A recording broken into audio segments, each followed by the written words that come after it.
Good morning, my beautiful friend. You'll have to pardon my wind-blown hair this morning. It's blowing pretty good out there.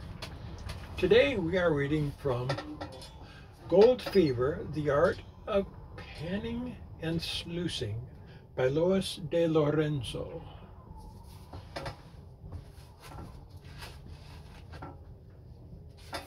This is copyright 1970. And it's about panning for gold up in the gold country of California, up in the Sierra Nevada.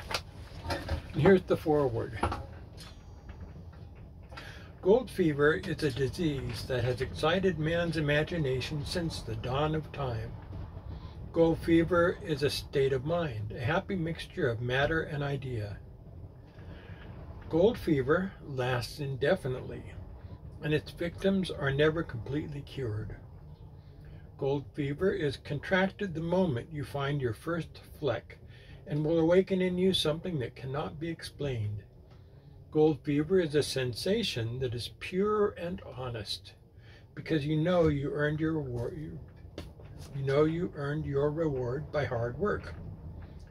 Gold fever is contagious. You can catch it from other gold fever victims, and you are never the same again. So we're going to read from chapter 1, part 1. It's called How It Started. Part 1, How It Started. Our escapades in hunting the elusive gold started in the Motherlode country. We were just passing through, stopping here and there, visiting museums, and enjoying every minute in the sometimes dilapidated, run-down ghost towns, and sometimes in the neatly painted and restored old roaring towns which have settled down to peaceful days. At each museum were displays of relics from the early mining days, and in every one of them they had samples of gold. Gold with quartz with gold, pyrite with gold, gold pans, picks, and shovels, and we were fascinated. We walked over the rough wooden walks and were thrilled to step on the worn, hollowed-out boards that had counted so many footsteps.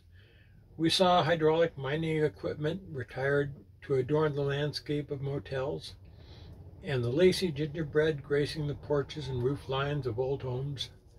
We slept in old remodeled hotels made into motels, and sometimes had food served to us in gold pans. We had some meals on the patios built out over the river, where we could admire the old homes and buildings nestled here and there up the mountains. And the days of the 49ers came alive. We were intrigued to find that there were still mining and panning going on. In hardware stores and grocery stores, we saw rows of various sizes of gold pans, shovels, and bottles. Along the river banks, we saw people sitting on boulders, panning or climbing rocks, looking for moss, sand, and gravel. I could resist no longer. I finally bought a gold pan. I didn't know how to hold it or what to do with it, but we headed for the river. My husband, Frank, decided he'd have absolutely no part of this foolishness, so he took his pole and the fishing gear and waded out into the stream. I climbed up and down the banks, filling my pan and stumbling over the terrain to wash the sand in the rippling water. I worked for some time and had almost given up hope when there it was. The treasure of the earth, a golden speck in the bottom of my pan. I gave out a war whoop and Frank came running. Sure enough, the real thing. And here's a picture. You can see it. I hope you can see it. There's Frank, and there is she.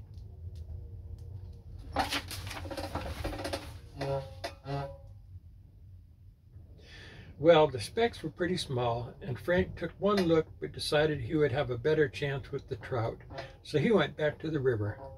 I worked for quite a while. Then when I saw him nonchalantly kicking over some rocks in the river, all the while he was retrieving his line, I knew it was getting to him. He came back to shore and said he was going to take a break. We sat for a few minutes looking around. He sat for a few minutes looking around, then said, "Let me try a spot." I knew right then and there that he was hooked with gold fever. We dug sand and gravel all afternoon with that little equipment that we had. Then it was time to return to the motel, clean up, and be on our way. We talked about our gold all the way home and worked out a plan for the next vacation to return again. The following winter, we gathered old spoons, knives, screwdrivers, whisks, brooms, anything and everything we could find that would be useful to clean out crevices, and stored them in a box called For Gold Panning. We eagerly read books from the library and hounded rock shops for books on gold panning. We had to know where to look, how to find it, and how to hold the gold pan, and most of all, how to separate it from the black sand. Something is rumbling out there. Probably a big military aircraft. We're near the base.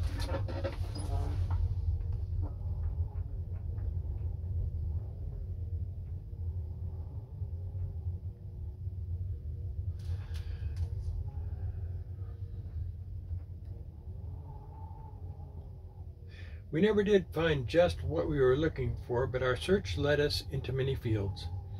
We started with mineralogy, but found we had to back up to learn of earthquakes, earth faults, volcanoes, and glaciers, as all of these contribute to the changing ways of the land and help to expose rocks and minerals.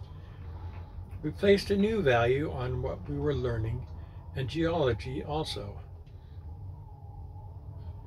And geology also became a familiar word in our household. As one thing inspires another, we spent many happy hours reading and exchanging ideas, and that search alone has had its own rewards. We had added more hobbies to our growing list, and our travels were much more interesting. The next year, and many succeeding ones, we were able to squeeze in 2 to 3 weeks of actual gold mining. But throughout the remaining weeks of the year, our ears and eyes were tuned to finding things to add to our equipment. We grew out of the car motel arrangement and bought a station wagon tent setup and camped as close to the river as possible. We watched old timers and learned new tricks, but we were still struggling along with our gold pan and small equipment.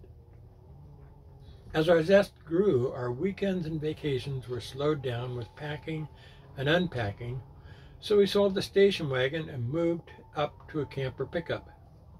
Now in our camper, there is a complete closet set aside for gold panning. Quite a change from the carton we started with. So back to our books.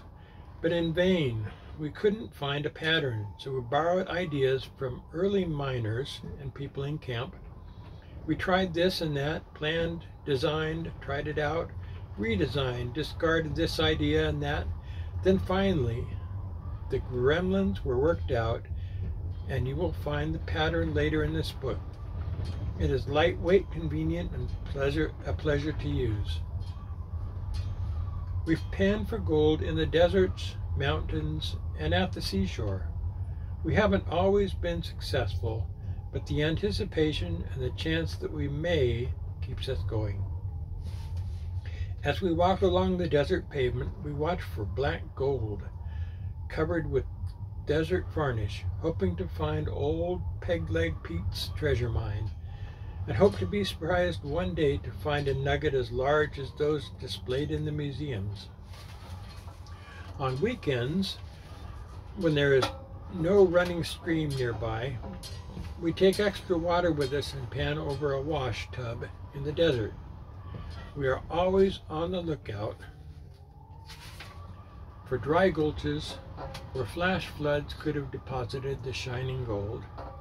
We enjoy hours around campfires, have made new friends, and we take time out to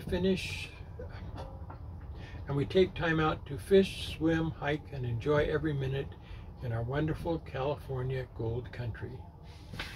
And there's another picture.